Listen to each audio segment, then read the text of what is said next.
Bienvenue à l'Église 180. Si vous êtes ici pour la première fois, sachez que ça nous fait plaisir de vous accueillir et qu'on espère vraiment que votre expérience parmi nous sera des plus agréables. Aujourd'hui, vous allez entendre un discours simple et actuel au sujet de la Bible. Vous pourrez aussi apprécier une musique positive, contemporaine, imprégnée de foi et d'espoir, le tout dans une ambiance décontractée, tout en savourant un bon café.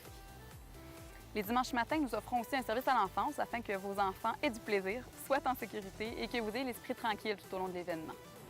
Pour ne rien manquer, suivez-nous sur notre page Facebook ou visitez notre site Web. Au nom de toute l'équipe de l'Église 180, bonne rencontre!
Yes, bonjour tout le monde, vous allez bien? Bienvenue à l'Église 180, je suis content de vous accueillir. Je m'appelle David, je suis pasteur de l'Église. Comme vous avez vu, on est dans la série présentement « Histoire de pêche », une expression qu'on peut entendre à l'occasion de « Histoire de pêche » qui nous donne l'impression d'être une histoire exagérée.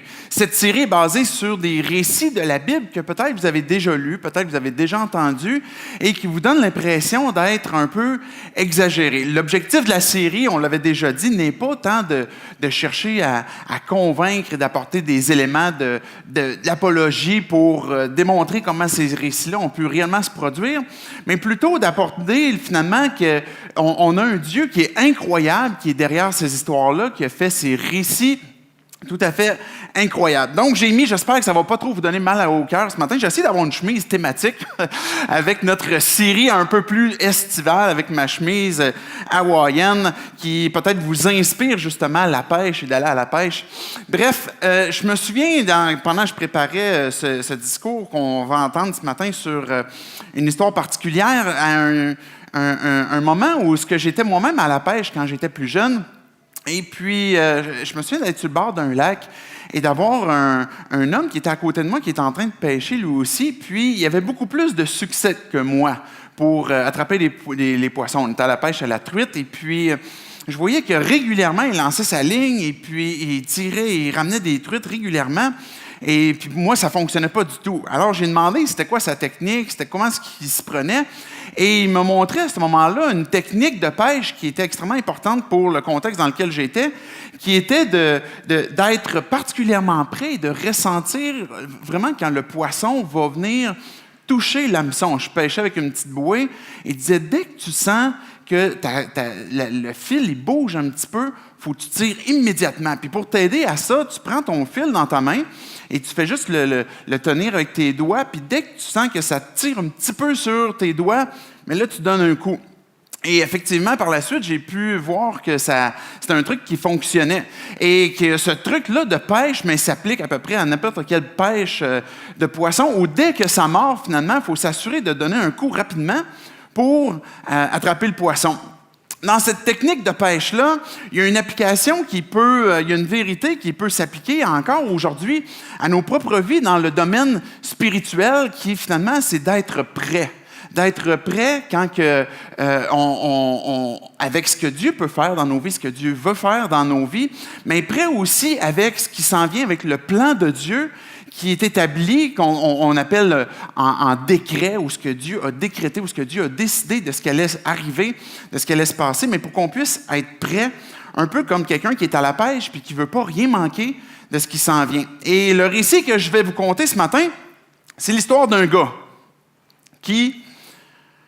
Un jour, Dieu lui est arrivé avec une demande tout à fait incroyable et il lui a demandé de construire un bateau. Un bateau immense, un bateau tellement immense qu'il allait pouvoir entrer sa femme, ses 3 enfants, ses 3 fils et puis les femmes aussi de leurs 3 fils. Mais non seulement ça, mais Dieu lui a demandé de construire un bateau tellement énorme qu'il allait pouvoir rentrer finalement dans son bateau un couple de chaque animal, de chaque espèce, de chaque animal, pour qu'ils puissent entrer dans le bateau parce que Dieu annonçait un déluge, une inondation comme il n'y avait jamais eu encore puis qui ne s'est jamais reproduit à ce moment-là. Ce gars-là, il avait cette demande particulière et puis à quoi qu'il ressemblait ce Noé que vous avez peut-être remarqué, que vous avez peut-être reconnu. On imagine des fois ce Noé comme avec, peut-être même comme ce que les films l'ont dépeint, comme avec une grosse barbe, peut-être avec une espèce de tunique en jute, là, un peu râpeuse. Peut-être qu'on l'imagine de différentes façons, mais Dieu lui est apparu pour lui faire cette demande-là. Ce qu'il faut savoir du récit de Noé, du déluge, mais c'est que Noé vient quand même il y a des ancêtres qui ont quand même certaines particularités. Si on remonte à l'arrière-grand-père de Noé, il s'appelle Enoch. Enoch, la Bible nous dit qu'il a vécu un bout de temps sur la terre, puis ça dit qu'il a marché avec Dieu. C'était une première expression qui arrive comme ça dans la Bible, de marcher avec Dieu, qui est un sens figuré, qui finalement voulait dire que il a cherché à suivre Dieu, il a cherché à voir qu'il pouvait vivre avec Dieu dans toutes les sphères de sa vie. Et Enoch, la Bible nous dit qu'à un moment donné, il a été enlevé. On n'a pas plus de détails que ça. Qu'est-ce qui s'est passé? Où c'est qu'il s'est rendu? Il semble que Dieu est venu le chercher. Enoch, lui, il avait eu un fils, puis peut-être vous avez déjà entendu son nom, Mathusalem. Mathusalem est reconnu pour être le plus vieux personnage, du moins que la Bible relate, qui a vécu 969 années. Avez-vous déjà imaginé vivre aussi longtemps? Presque un millénaire. Toi, tu es né en quelle année? Je suis né en 802. C'est presque 1000 ans. Et Mathusalem, il y avait un nom, lui, son nom était un peu prophétique. Et même, en fait, plus qu'un peu prophétique, parce que Mathusalem est une combinaison de 2 mots hébreux qui, finalement, veut dire « l'homme du javelot », ou qu'on aurait pu traduire son nom qu'une fois qu'il va mourir, va arriver une forme de jugement. On pourrait le traduire comme ça. Donc, Mathusalem a ce nom où quand il côtoie les gens, on peut imaginer, hey, l'homme du javelot, quand tu vas mourir, il va arriver de quoi? Qu'est-ce qui va se passer? Et donc, Mathusalem, lui, il a eu un fils qui s'appelle Lémec. Et Lémec, lui, il a eu un fils et qui lui a donné un nom particulier aussi. Son nom se traduit par « consoler ». Parce que Lémec, quand il a eu son fils, il voyait comment est-ce que la terre faisait souffrir, il voyait comment est-ce qu'il y avait une difficulté, par exemple, à cultiver, puis il y avait une forme de malédiction sur la terre. Puis il a dit, cet homme-là va nous amener à une consolation, à quelque chose qui va nous consoler. Et en fait, cette traduction-là vient du nom de Noé. Noé est celui qui allait amener, finalement, l'autre côté du déluge pour amener cette consolation. Et si vous avez envie de vous amuser puis calculer un peu, puisque les chiffres nous sont donnés, par exemple, dans Genèse 5 et 6, mais si vous calculez, par exemple, l'âge de Mathusalem, et à partir du moment où le déluge est arrivé, mais le moment où Mathusalem est décédé, c'est le moment où le déluge a commencé aussi. Donc, son nom prophétique s'est réalisé au moment où le déluge est arrivé. Donc, c'est l'histoire de ce gars que je vais vous conter ce matin, que la Bible va nous donner. Et ce récit est plus qu'un récit extraordinaire de la Bible. C'est plus que quelque chose qu'on va se dire comme « Wow, il me semble que c'est incroyable, il me semble qu'il y a des choses qui sont tout à fait extraordinaires » ou peut-être vous allez dire qu'il y a des choses difficiles à croire. Derrière cette histoire-là, puis derrière ces éléments extraordinaires, il y a quelque chose qui doit demeurer et qui nous appelle finalement, même encore aujourd'hui, plusieurs années après, à saisir cette vérité que d'être prêt est plus qu'une technique de pêche, c'est une façon de vivre. Sois prêt. Si le message de Noé pouvait nous être rapporté encore aujourd'hui en 2 simples mots, et que Noé nous dirait, c'est « soyez prêts ». Soyez prêts. Noé a eu besoin lui-même d'être prêt et c'est les leçons qu'on va tirer de sa vie ce matin, de son récit, comment est-ce que Noé finalement a été prêt. Donc, j'aimerais qu'on puisse tout simplement prier pour demander à Dieu qu'il puisse venir parler à nos cœurs. Comment ce récit-là puisse venir finalement aujourd'hui transformer nos vies parce que ce qui leur est arrivé, ce qui est arrivé à Noé, nous est utile pour nous servir d'exemple aussi, puis qu'on puisse comprendre certaines vérités. Donc, Dieu, on vient devant toi pour te dire merci parce que tu nous parles à travers ce récit de Noé. Dieu, c'est un récit qu'on a entendu parler souvent, du moins qu'on voit même régulièrement illustré. Et on te prie ce matin que cette histoire, Dieu, puisse aller plus loin que juste ce qu'on a déjà entendu, ce qu'on a déjà compris, mais que tu puisses interpeller nos cœurs, Dieu, avec ce que toi, tu désires nous dire, avec ce que toi, tu désires nous interpeller, pour qu'on puisse être prêts au plan que toi, tu as. Et c'est dans le nom de Jésus qu'on prie ces choses. Amen. Donc, vous êtes prêts? On va voir ensemble le récit de Noé. La première leçon qu'on a à tirer du récit de Noé, le récit se passe dans Genèse 6, 7, 8 et 9. Donc, vous comprendrez évidemment que ce matin, je vais vous résumer plusieurs parties de l'histoire. On va voir quelques versets que je vais mentionner. Mais évidemment, si vous voulez relire le récit, c'est dans les chapitres que je viens de mentionner. La première leçon pour être prêt à ce qui s'en vient, puis on va en parler tantôt vers la fin du discours, ce qui s'en vient et ce à quoi on doit être prêt. Mais la première leçon pour être prêt, c'est de saisir la faveur de Dieu.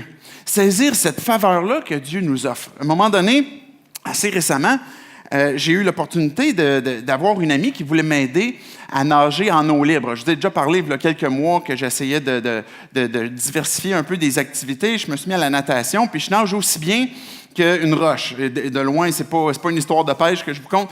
Et là, j'avais jamais nagé encore en eau libre, c'est-à-dire dans un lac ou une rivière ou quoi que ce soit. Et j'avais une amie qui, elle, performe très bien. C'est son sport. Et performe très bien en eau libre. Puis là, elle m'a offert de me faire une forme d'initiation dans un lac et puis de m'apprendre un peu comment nager. Donc, je suis allé avec elle. Et puis, elle m'a montré justement que c'est technique, qu'est-ce que je devais faire, de ne pas craindre l'eau, etc. Et évidemment, pour m'accompagner, mais elle a dû finalement descendre à mon niveau, parce que je suis très loin de nager de façon efficace, et puis contrairement à elle, mais pour qu'elle puisse m'accompagner, puis me donner ses conseils, puis me dire, regarde David, fais pas ça, ou fais telle affaire, mais elle a dû se descendre comme ça à mon niveau, et puis finalement m'offrir son aide. La faveur de Dieu qui nous est offerte, c'est un peu la même chose, c'est-à-dire que Dieu voit notre incapacité, notre difficulté à atteindre un objectif qui peut être ses standards. Et ce que Dieu fait, c'est qu'il nous offre son aide, il nous offre sa faveur. Et pour ça, il faut que Dieu vienne nous rejoindre là où nous sommes, à notre niveau, et qu'il puisse finalement nous offrir son aide. Et c'est ça qui est la faveur de Dieu qui nous est offerte et qui a été offerte aussi à Noé. On va regarder les 3 premiers versets, 3 des premiers versets du récit du déluge dans Genèse 6. Le texte commence en disant « Lorsque les hommes eurent commencé à se multiplier à la surface de la terre et que des filles leur furent nées, les fils de Dieu virent que les filles des hommes étaient belles et ils en prirent pour femmes parmi toutes celles qu'ils choisirent. » Le verset 4, on peut aller tout de suite à l'autre après.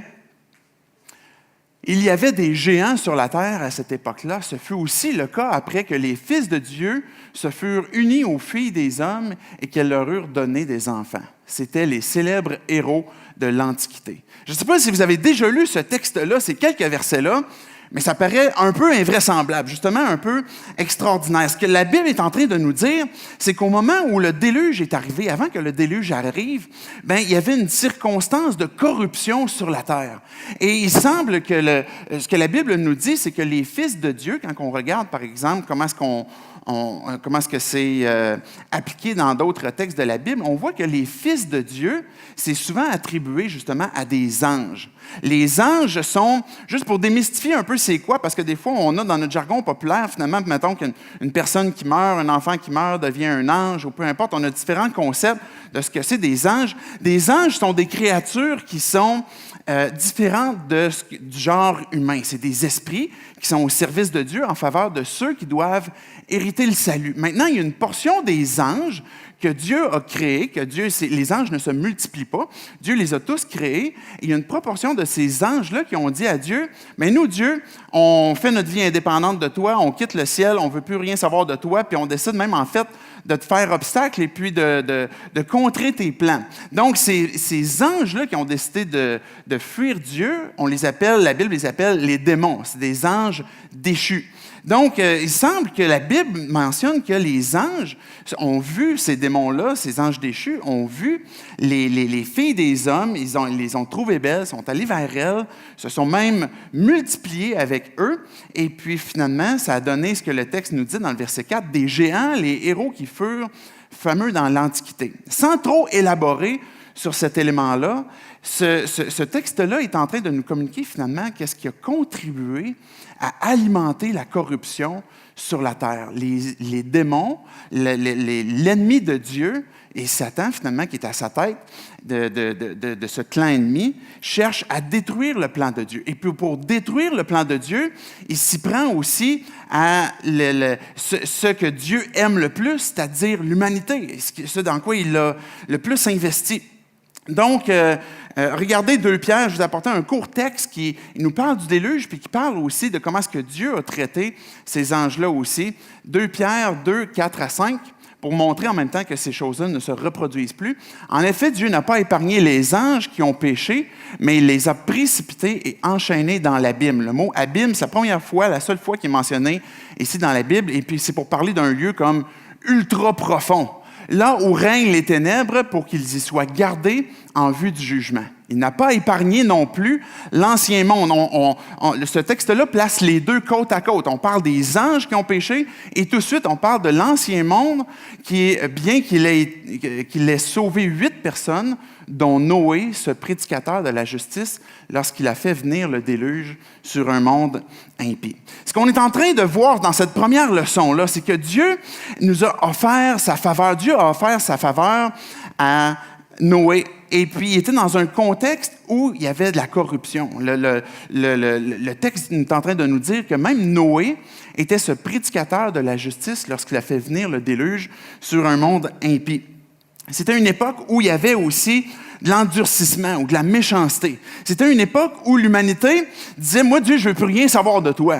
Je veux faire ma vie sans toi. J'ai rien à faire de ce que tu veux me dire et puis je ne crois pas en toi. » Et regardez le verset 3 que j'ai apporté toujours de Genèse 6, ce qui va nous révéler non seulement du monde, on a parlé du monde spirituel qui est venu corrompre l'humanité, mais l'humanité lui-même aussi. Alors l'Éternel dit, « Mon esprit ne contestera pas toujours avec l'homme, car l'homme n'est que chair, il vivra 120 ans. » L'Éternel vit que les hommes commettaient beaucoup de mal sur la terre et que toutes les pensées de leur cœur se portaient constamment et uniquement vers le mal.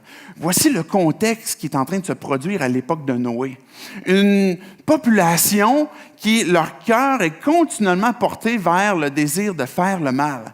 Et une des choses, et le texte, le verset 3 nous le dit, une des choses que Dieu fait pour offrir sa faveur à l'humanité, c'est qu'il entre en discussion avec les cœurs, avec les pensées. L'Esprit de Dieu est déjà à l'œuvre à ce moment-là. On parle de l'œuvre de l'Esprit Saint qui vient parler au cœur des hommes et qui leur dit « Abandonne tes voies, Abandonne cette façon de vivre, tu es en train de te détruire. Je veux te donner une vie, ce que j'ai créé pour toi est parfait, est beau, est excellent. Et l'Esprit est en train de contester avec les cœurs, avec les pensées pour que les gens changent leur façon de marcher finalement sur terre. Donc, Dieu est en train d'offrir cette faveur à l'humanité, à Noé qui est à ce moment-là aussi, qui fait partie de cette même génération. Donc, c'est une époque qui était caractérisée par l'endurcissement, la méchanceté. Et quand on regarde le récit de Noé, on se dit, est-ce que Dieu a comme frappé trop fort? Est-ce que Dieu a réagi trop fort? Est-ce que Dieu, dans le fond, son désir, c'était réellement de détruire?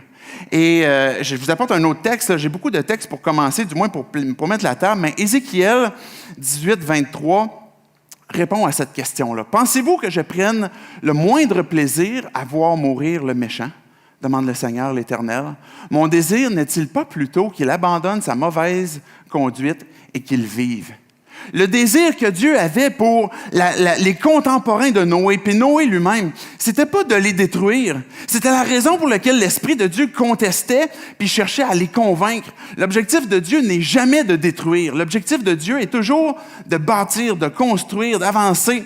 Mais Dieu, à un moment donné, est arrivé à ce point où finalement, il a dû confronter l'humanité, confronter les hommes, puis leur dire, mon désir, c'est pas de détruire. Mon désir, c'est que vous abandonniez finalement cette mauvaise conduite pour finalement vivre. Donc, c'était une époque qui a été caractérisée aussi par la tristesse que Dieu a eue. Alors, je vais poursuivre le texte de Genèse 6. Regardez les versets 6 et 7. Et c'est encore quelques mots qui peut-être vont vous apporter quelques questionnements. Mais le texte poursuit en disant « L'Éternel regretta d'avoir fait l'homme sur la terre et eut le cœur peiné. L'Éternel dit « J'exterminerai de la surface de la terre l'homme que j'ai créé depuis l'homme jusqu'au bétail, aux reptiles et aux oiseaux, car je regrette de les avoir faits. » Ce que la Bible nous parle de Dieu, qu'est-ce qu'on peut découvrir de Dieu? C'est que Dieu ne change pas. Les termes théologiques pour ça, on va dire qu'il est immuable, que Dieu ne change pas. Que Dieu demeure toujours le même, hier, aujourd'hui et demain, Dieu est toujours le même. Mais on va parler aussi de Dieu qu'il est mobile, c'est-à-dire que sa pensée et son interaction avec l'humanité va changer aussi en fonction de la réponse que l'on a à l'offre de sa faveur. Et quand que Dieu a offert sa faveur à l'humanité à l'époque pour qu'elle se repente, qu'elle change de conduite et qu'elle ne s'est pas repentie, à ce moment-là, Dieu, ce que le texte nous dit, c'est qu'il a finalement, même d'autres textes parlent de repentance, où ce que Dieu a changé ses pensées à l'égard de l'humanité, puis il a dit maintenant, il y a un jugement qui s'en vient. Et je dois agir parce que Dieu est un Dieu juste. Il a dû agir. Mais Dieu est un Dieu aussi qui aime donner sa faveur, qui aime pouvoir sauver. Et un tout petit verset dans l'histoire du récit de la Genèse, mais qui révèle beaucoup. Regardez Genèse 6:8. « Mais Noé obtint la faveur de l'Éternel. » Savez-vous, c'est quoi l'erreur qu'on fait tous? C'est que on pense que Noé a obtenu la faveur de Dieu parce qu'il était bon. On pense que Noé a obtenu la faveur de Dieu parce qu'il obéissait déjà à Dieu, parce qu'il n'était pas si pire. Mais en fait, c'est le contraire. L'offre de la faveur de Dieu est offerte à tout le monde. Mais Noé nous est démontré comme quoi qu'il a saisi cette faveur-là. Et c'est la raison pour laquelle il était prêt. C'est la raison pour laquelle Dieu l'a fait entrer dans l'arche avec ses enfants et puis les femmes de ses enfants. Dieu a donné sa faveur à Noé et Noé l'a saisi. Ce que la Bible nous dit, c'est qu'on ne peut pas s'imaginer et penser acheter ou obtenir la faveur de Dieu à force de faire le bien. Nul ne cherche Dieu, nul n'est intelligent. Quand on parle d'intelligence selon Dieu, c'est cette capacité à trouver Dieu. Tous sont pervertis, tous font le mal, tous font le péché que la Bible nous dit. Et Noé faisait partie de la gang. Noé faisait partie de ces gens-là. Et cette faveur-là lui a été offerte. Et puis, il a décidé finalement de saisir cette faveur-là qui était gratuite. C'est par la grâce que vous êtes sauvés, par le moyen de la foi. La grâce, c'est le mot que j'emploie pour parler de la faveur. C'est quelque chose qui nous est donné. Quelque chose qu'on ne mérite pas et qui nous est donné. C'est quelque chose qui nous a été favorablement donné et qui nécessite finalement de la saisir aussi.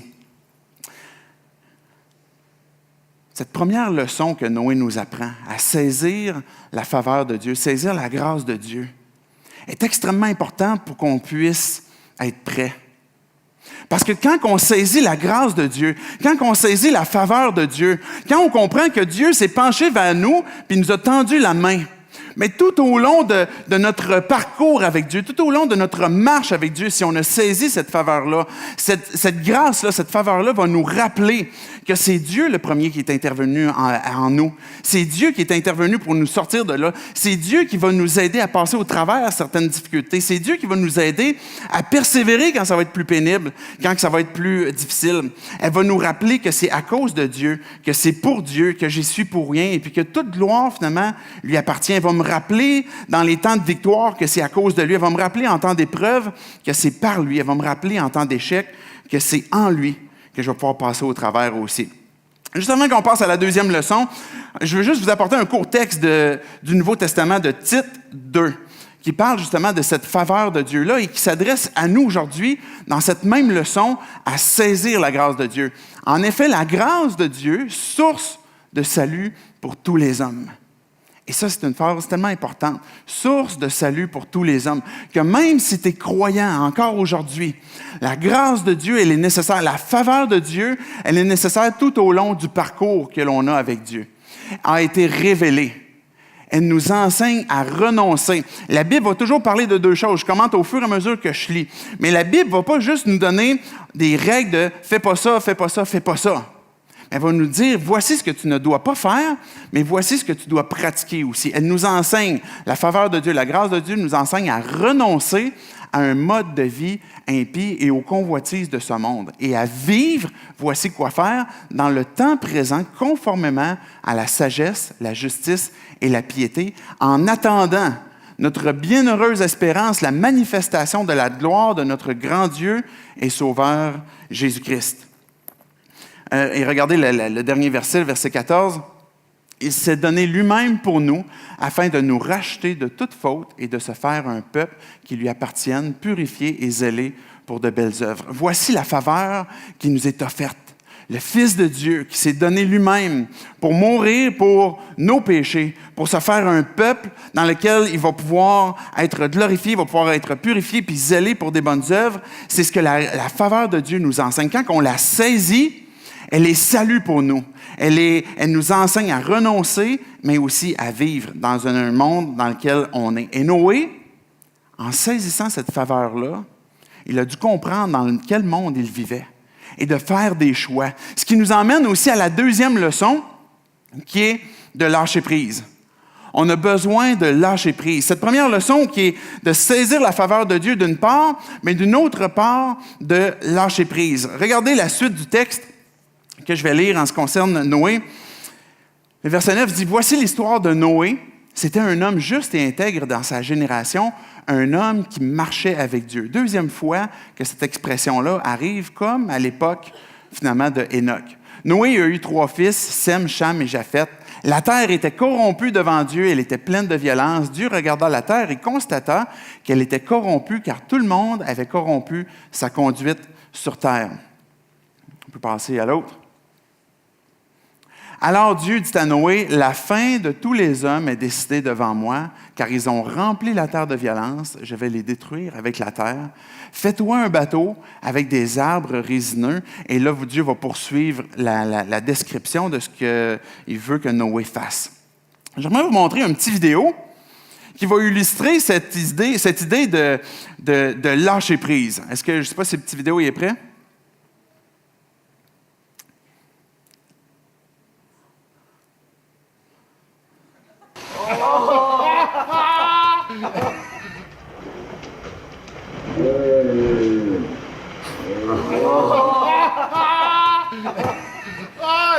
Oh, did you see what happened to that?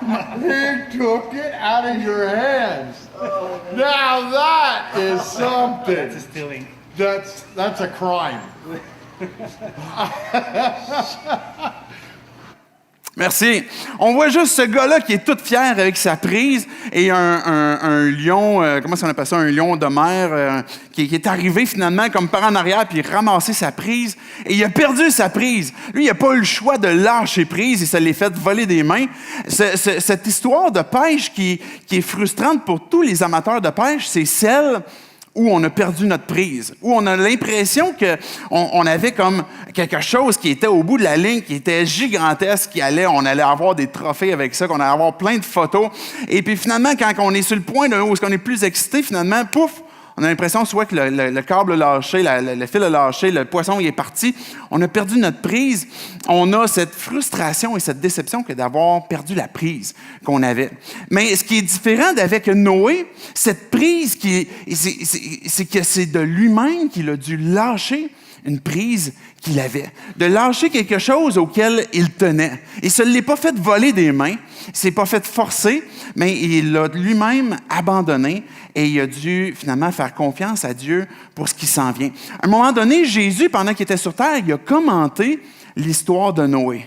Et regardez ce que Jésus lui-même il dit en commentant l'histoire de Noé. Ce qui est arrivé à l'époque de Noé arrivera, et là on parle du futur, de même au jour du Fils de l'homme. Ce que ça veut dire, le jour du Fils de l'homme, on parle qu'un jour, Jésus va revenir sur terre. Et c'est ce jour que Jésus appelle le jour du Fils de l'homme. Et là, il va dire, au temps de Noé, là, les hommes mangeaient, buvaient, mariaient et mariaient leurs enfants jusqu'au jour où Noé est entré dans l'arche. Puis le déluge est venu et les a tous fait mourir. Il en ira de même le jour où le Fils de l'homme apparaîtra. Celui qui cherchera à sauver sa vie la perdra, et celui qui la perdra la conservera. Juste avant de dire cette dernière phrase-là, Jésus a cité l'exemple aussi de Lot qui était sorti avec sa femme. Et si vous vous souvenez de l'histoire, sa femme s'est tournée de bord parce qu'elle regrettait ce qu'elle avait laissé derrière. Et puis finalement, elle est changée en statue de sel. La question de jour, c'était quoi le nom de la femme de Lot? Si vous trouvez la réponse, vous viendrez me voir. Bref, Jésus, il dit, ce qui s'est passé au temps de Noé, là, c'est que les gens mangeaient, buvaient, mais c'est pas mal de faire ça. C'est pas mal de manger et de boire. Ça ne veut pas dire qu'il faut arrêter de manger et boire pour être fin prêt, mais ni se marier, ni être en couple ou quoi que ce soit comme ça. Mais le problème, c'est que, ce qui tourne autour de ma vie, c'est ce qui est le plus important. Moi-même et je ne sais pas si ça se traduit bien en français, mais tout ce qui est finalement mon confort, mes désirs, mes loisirs, mon royaume, mon bien-être, ma vie. Et c'est ça qui est le problème et que Jésus dit, les gens, à l'époque de Noé, il y avait un focus très terrestre, très momentané, très carpe diem, sans se soucier de l'éternité, sans se soucier de l'état de leur âme. On se soucie beaucoup de notre bien-être terrestre, puis comment est-ce qu'on est bien sur terre, sans se soucier de « mais qu'est-ce qui s'en vient après? Qu'est-ce que Dieu désire de moi, de ma vie, de mon âme? » Et là, on va servir notre cause beaucoup plus que de considérer finalement comment est-ce que Dieu veut entrer en relation avec moi. Et c'est pour ça que Jésus il dit « Celui qui cherche à sauver sa vie, la perdra. Celui qui va la perdre, bien, il va la retrouver. » Et on peut aller beaucoup plus loin que de juste perdre sa vie au sens du premier degré, de mourir. Mais de perdre ma vie peut impliquer que je renonce à des choses que peut-être ma chair désire. Mon cœur désire, mon confort, mes loisirs, mon royaume, mon bien-être que je disais tantôt, ma vie. Et peut-être que c'est là le crunch qui est un peu plus difficile où je suis prêt à abandonner ma vie pour trouver finalement une vie qui a une autre perspective. L'appel de Dieu, c'est de marcher avec lui, comme ce que ça dit de Noé. Pierre, il dit, puis Pierre qui a entendu les enseignements de Jésus, Pierre va dire dans son épître, on est appelé à vivre comme étrangers et voyageurs sur la terre. Pas à vivre comme des gens permanents sur terre. Si tu veux placer ta foi en Dieu, tu dois comprendre que ce que Dieu t'appelle à faire, c'est qu'il y a un lâcher-prise sur notre monde terrestre dans lequel je vais renoncer à ma vie, je vais renoncer à mes désirs, et puis là, je vais faire ce 180 pour me tourner vers Dieu puis dire, Dieu, OK, j'écoute ta voix, c'est toi que je veux suivre maintenant, et je renonce à ma vie pour te suivre. Et ça l'est le lâcher-prise. Lâcher-prise de tout ce que je désire, de tout ce que je veux, et de renoncer à me conformer au siècle présent pour être transformé dans un renouvellement de l'intelligence. Dieu, il dit dans le Nouveau Testament encore, dans 2 Timothée, je ne t'ai pas apporté le texte, mais vous pourriez le relire si vous voulez, 2 Timothée 3, Paul va commencer en disant « Sache que dans les derniers temps, dans la période finale de l'histoire, il y a une prophétie qui s'en vient, qui déjà commence à se vivre. » La question qu'on peut se poser, c'est est-ce qui s'est passé à l'époque de Noé peut se reproduire. Et ce qu'on vient de voir avec la parole de Jésus, c'est que ça va se reproduire. Comme ce qui s'est passé à l'époque de Noé, est-ce qu'on est présentement dedans? Personnellement, je crois que oui. Et c'est la raison pour laquelle on doit lâcher prise. Et Dieu va dire, dans la période finale de l'histoire, les temps seront difficiles. Les gens, les hommes ils vont parler égoïstes, avides d'argent, vantards, prétentieux. Ils vont parler de Dieu d'une manière injurieuse. Ils vont sacrer beaucoup.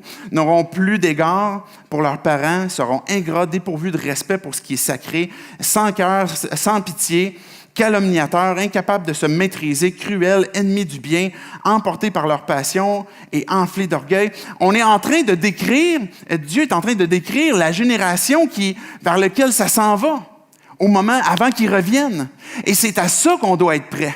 Et si on veut être prêt à ça, ce que Noé a dû comprendre puis qu'il nous laisse comme leçon, c'est qu'il a dû saisir la faveur de Dieu pour être prêt pour ce qui s'en vient, mais il a dû aussi lâcher prise sur ce qui concerne sa génération puis de dire, OK, ça se peut que si je marche avec Dieu, je vais avoir l'air d'un fou pour les autres de ma génération.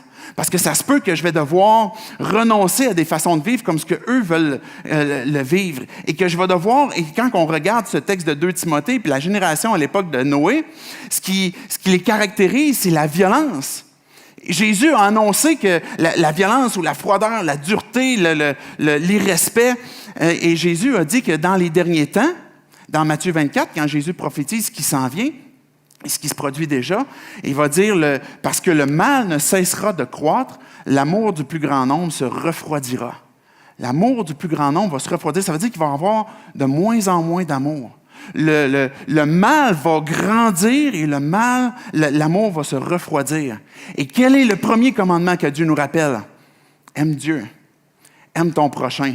L'Église, si vous appartenez à l'Église, si vous avez placé votre foi en Dieu, si votre vie appartient à Dieu et que Christ vit en vous parce que vous avez fait ce lâcher-prise et vous avez décidé de saisir la grâce de Dieu, mais Dieu vit en vous et vous appartenez à l'Église, ce peuple de Dieu qui contribue au réchauffement climatique de l'amour sur Terre.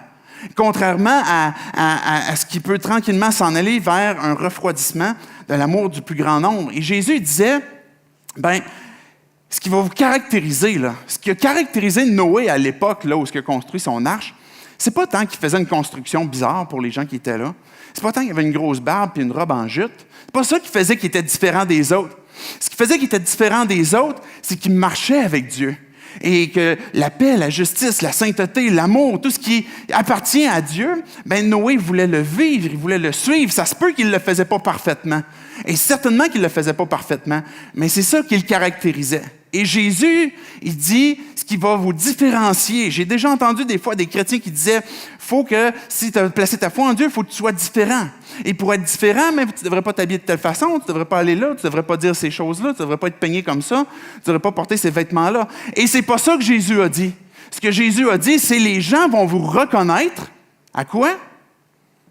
À l'amour que vous avez les uns pour les autres. À l'amour que vous avez les uns pour les autres. C'est ça qui différencie. C'est ça qui caractérise ce lâcher-prise où je décide d'arrêter cette vie, que je contribue moi-même au mal, que je contribue moi-même à ce que la Bible appelle le péché et que je dis, Dieu, j'ai besoin de ta faveur, j'ai besoin de ta grâce pour que tu interviennes dans ma vie et maintenant je veux lâcher prise de ça et je veux marcher avec toi, je veux te suivre. C'est ça qui fait que ça va être différent. Maintenant, la troisième leçon, on pourrait tout simplement la résumer en disant « embarque ». Embarque. Saisis la faveur de Dieu, lâche prise, puis embarque. Regardez les quelques textes, quelques versets que j'ai apportés de Genèse 7. L'Éternel dit à Noé, verset 1, « Entre dans l'arche avec toute ta famille, car je t'ai vu comme juste devant moi dans cette génération. » Quand que Dieu il dit « je t'ai vu comme juste », on parle de l'intervention de Dieu à partir du moment qu'il nous a donné sa faveur, où il donne sa justice pour prendre notre injustice aussi. Et c'est ce que l'œuvre de Jésus est venue faire, et c'est pour la raison qu'on peut dire qu'on est justifié. Pas que maintenant je suis toujours parfait, mais que la justice de Dieu m'a été donnée. Parce que Noé avait saisi la faveur de Dieu. Les versets 15 et 16 dit « Ils entrèrent dans l'arche avec Noé, 2 par 2, issus de toutes les créatures qui ont un souffle de vie. Il en entra mâles et femelles de toute espèce, comme Dieu l'avait ordonné à Noé, puis l'Éternel ferma la porte sur lui. » À ce moment-là que Dieu a fermé la porte derrière eux, il a plu pendant 40 jours, pendant 40 nuits. Le texte dit « Toutes les sources du grand abîme jaillirent et les écluses du ciel s'ouvrirent. » Ce que ce texte-là, ces deux sources-là nous révèlent, c'est qu'il semble y avoir des eaux qui ont sorti de la terre et des eaux qui sont venues du ciel et que rapidement la terre a été inondée. Et Genèse 7, le verset 21, « Tout ce qui vivait sur la terre expira. » La peur que Dieu avait avec l'humanité, avec Noé, qui était celui qui allait consoler, qui allait conduire vers une nouvelle ouverture, c'était une alliance. C'est la première fois qu'on voit dans la Bible le mot « alliance ». Je vais inviter les musiciens à s'avancer pour qu'on puisse aller vers la conclusion. C'est la première fois qu'on voit ce mot « alliance » où ce que Dieu dit « Je vais prendre une entente avec toi ». Et je vais m'engager avec toi que ce qui s'est produit à ce moment-là, je ne redétruirai plus jamais la terre par l'eau. Et je ne détruirai plus jamais l'humanité, ni tout ce qui vit sur terre par l'eau. Et je vais faire cette alliance-là. Je la promets. Et puis, tu vas pouvoir vivre sur cette terre que Dieu a donnée. Maintenant, les gens, quand le déluge est arrivé, ils ont peut-être cherché à grimper sur des montagnes. Ils ont peut-être cherché à glisser en dessous de leur lit. Ils ont peut-être cherché à grimper dans un arbre ou à s'accrocher à quelque chose qui flotte. Mais vous savez, les seules personnes qui ont survécu à cet événement, à ce jugement que Dieu faisait tomber, c'était ceux qui étaient dans l'arche. C'était les gens qui étaient dans l'arche. Il n'y a personne d'autre qui a survécu à ça. Il n'y a aucun autre moyen que de passer à travers le déluge que d'être dans le bateau, dans le bon bateau. Et on ne peut pas se cacher nulle part. Puis Jésus disait « Demeurez en moi ». C'est la raison pour laquelle j'ai employé cette expression, mais embarque. Ce que Jésus nous invite ce matin, et si tu es déjà un croyant, ce que Jésus t'invite ce matin, c'est « Demeure en moi ». Persévère, attache-toi à moi, continue de me suivre, renouvelle avec moi ton engagement. Continue de saisir ma faveur. Continue de te rappeler de lâcher prise sur ce qui t'inquiète sur la terre, de ce qui te trouble. Continue de me suivre, d'embarquer. Demeure en moi. Que si tu n'as pas placé ta foi en Dieu, cette même invitation que Dieu fait, c'est « demeure en moi ». Parce que ce que Jésus démontre, c'est qu'il y a une image du bateau dans la personne de Jésus. Que quand je suis en Jésus-Christ, au moment que la condamnation tombe, au moment que le jugement vient à cause du péché, à cause du mal sur la terre, bien, si j'ai saisi la faveur de Dieu pour entrer en Jésus-Christ, pour me détourner de ce que je veux vivre, puis finalement le suivre et puis vivre en lui, mais à ce moment-là, il n'y a plus aucune condamnation pour ceux qui sont en Jésus-Christ. Jésus en a parlé tantôt. Pierre en parle aussi dans son épître.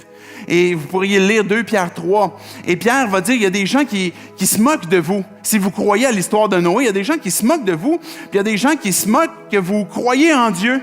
Puis qu'un jour, Jésus va revenir. Mais Pierre dit, ce que ces gens-là oublient, c'est que la terre qui avait déjà existé autrefois a été détruite par l'eau, par la parole que Dieu a fait descendre son jugement. Et par cette même parole-là, la terre dans laquelle on vit présentement sera détruite aussi au moment où Jésus va revenir, où il y aura ce jugement. Et c'est à ça qu'on doit être prêt. C'est à ça qu'on veut être trouvé fidèle aussi. Et que si Dieu a donné un arc-en-ciel qui était le signe de son alliance, puis que Noé a pu la voir, et que plusieurs années après, on peut la voir encore. Puis le texte nous dit de Genèse qu'à chaque fois qu'il y a un arc-en-ciel, Dieu la regarde, puis se souvient de l'entente qu'il a faite, qu'il ne détruira plus jamais la terre par l'eau. Et Dieu maintient sa promesse. Mais Dieu annonce aussi qu'il y aura, de la même façon que la terre a été détruite par l'eau, qu'elle le sera par le feu. Et maintenant, l'Esprit nous parle, nous convainc d'abandonner notre voie, de revenir à lui, de persévérer, de placer notre confiance en lui et de dire, c'est plus une histoire de bateau dans lequel on va embarquer. C'est une histoire où ce que Jésus, si je décide de croire, de placer ma foi en lui et de le suivre, c'est celui qui va me sauver. C'est celui qui va me conduire de l'autre côté, sans que je fasse partie de cette condamnation et de ce jugement, pour que je puisse voir ce que la Bible annonce, un nouveau ciel et une nouvelle terre, de quelque chose qui sera beaucoup plus grand et beaucoup plus beau que ce qu'on peut voir après le déluge et de cet arc-en-ciel, mais d'avoir finalement l'ultime création que Dieu avait réservée pour nous. J'aimerais qu'on puisse prier en terminant, tout simplement pour qu'on puisse se placer devant Dieu et sonder nos cœurs. Laisser Dieu parler à nos cœurs. On peut baisser nos têtes, fermer nos yeux et tout simplement laisser Dieu nous poser cette question. Est-ce que je suis prêt? Comment est ma vie présentement? Quelle confiance est-ce que j'ai en Dieu ou espérance? Si je suis croyant, est-ce que Dieu me révèle que j'ai besoin de renouveler mon engagement avec lui? D'abandonner à me conformer au siècle présent et de lâcher prise. De renouveler ma marche avec Dieu.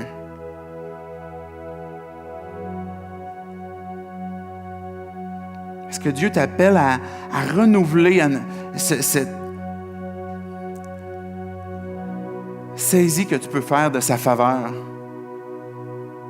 Ou tu es dans une période de ta vie où peut-être tu es découragé, éprouvé,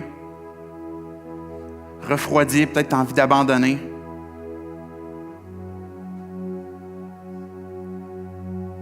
Que Dieu t'interpelle à saisir sa main, à lui faire confiance.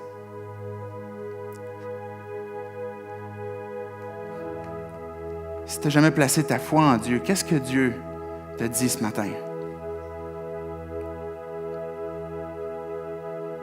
La Bible nous rappelle que ce qui s'est passé à l'époque de Noé va se répéter. Il nous pose cette question, est-ce que je suis prêt? Soit à ce que j'aille le rejoindre par la mort, ou soit que Jésus revienne. Est-ce que je suis prêt à cette éventualité-là?